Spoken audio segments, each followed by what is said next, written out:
Oke, para pengajar, para pendidik, pernah nggak sih kita berhenti sejenak dan bertanya-tanya, setelah semua energi yang kita curahkan di kelas, apa sih yang sebenarnya nyangkut di kepala siswa kita?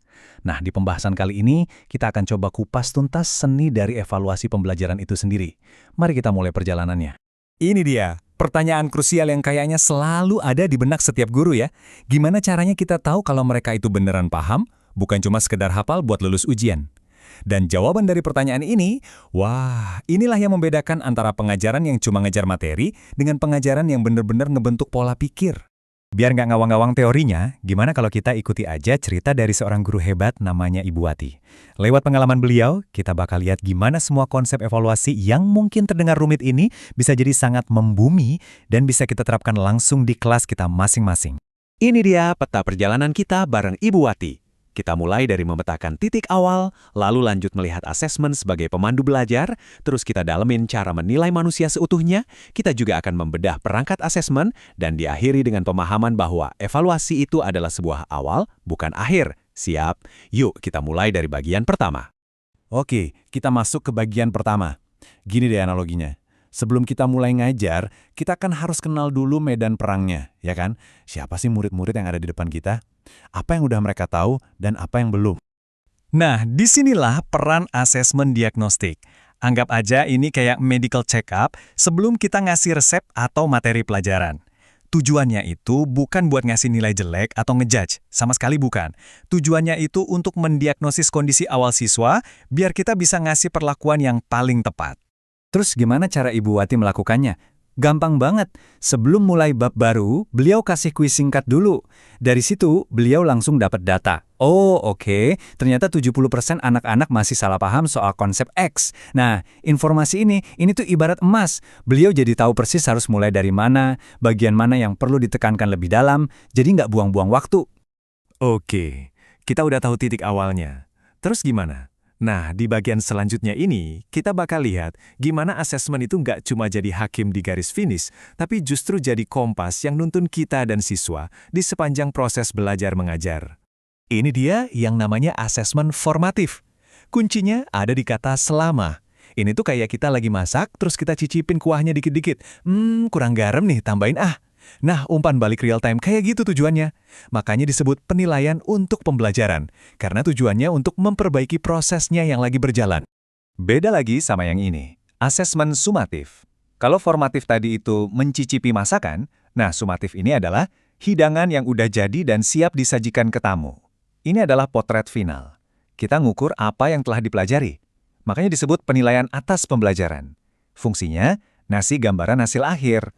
Nah, biar makin kebayang bedanya, lihat deh perbandingan ini.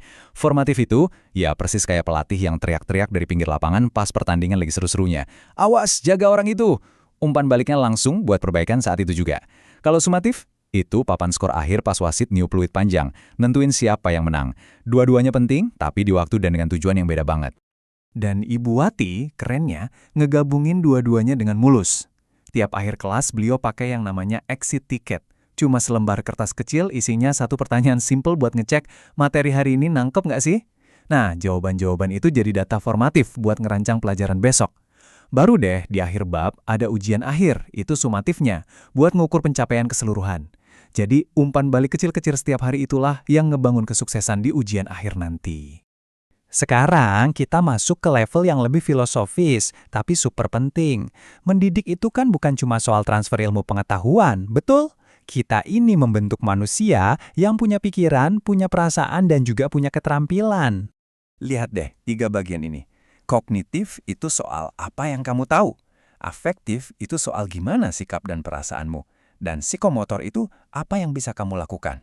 Kalau kita cuma fokus di kognitif, bisa-bisa kita ngasilin robot pinter yang nggak punya empati atau nggak bisa kerja. Guru yang luar biasa itu, kayak Ibu Wati, selalu berusaha menyeimbangkan ketiganya. Jadi, di kelas, Ibu Wati nggak cuma nanya jawabannya apa, tapi beliau juga ngamatin, anak ini aktif nanya nggak ya, penasaran nggak dia, itu afektif. Terus pas praktikum, dia bisa nggak pakai mikroskopnya dengan benar? Nah, itu psikomotor. Inilah yang namanya menilai secara utuh, menilai manusia seutuhnya.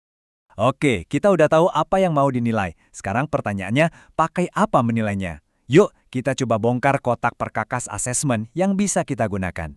Nah, ini dia peta harta karunnya. Ada teknik tes, kayak pilihan ganda. Ini cepat, efisien buat ngecek pemahaman dasar. Tapi, dia nggak bisa ngukur kreativitas. Makanya, kita butuh teknik non-tes. Apa itu? Ya, observasi, wawancara, lihat jurnal harian siswa.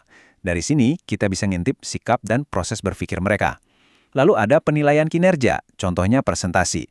Di sini kita bisa lihat sekaligus pemahamannya dan kemampuannya menyampaikan ide. Dan yang paling komplit itu portofolio dan proyek, karena ini nunjukin perjalanan belajar siswa dari waktu ke waktu. Intinya, jangan pakai satu alat buat semua kebutuhan. Pilih yang pas. Dan sekarang kita sampai di bagian akhir yang justru jadi awal dari segalanya. Anggap aja evaluasi itu bukan tanda titik di akhir kalimat, tapi tanda koma yang bikin ceritanya terus berlanjut. Kutipan ini ngena banget ya. Evaluasi pendidikan itu multidimensional dan terintegrasi. Artinya, penilaian itu bukan cuma deretan ujian yang bikin stres. Ini adalah sebuah ekosistem. Sesuatu yang kita bangun bareng-bareng sama siswa, bukan sesuatu yang kita timpakan ke mereka. Dan disinilah siklusnya jadi sempurna. Buat Ibu Wati, nilai ujian akhir bab 1 itu bukan sekedar angka mati. Data itu langsung jadi asesmen diagnostik untuk bab 2. Beliau bisa lihat, oh kelas ini ternyata lemahnya di bagian ini. Dan dari situlah pengajaran selanjutnya dimulai. Sebuah siklus perbaikan yang nggak ada habisnya. Nah, setelah ngikutin perjalanan Ibu Wati, sekarang bolanya saya lempar ke Anda. Coba deh pikirin, dari semua yang kita bahas tadi, ada nggak satu aja praktik asesmen yang bikin Anda kepikiran, wah ini kayaknya bisa nih saya coba atau saya perbaiki di kelas saya? Karena pada akhirnya, perjalanan kita sebagai pendidik ya seperti ini, sebuah siklus belajar dan perbaikan yang terus-menerus.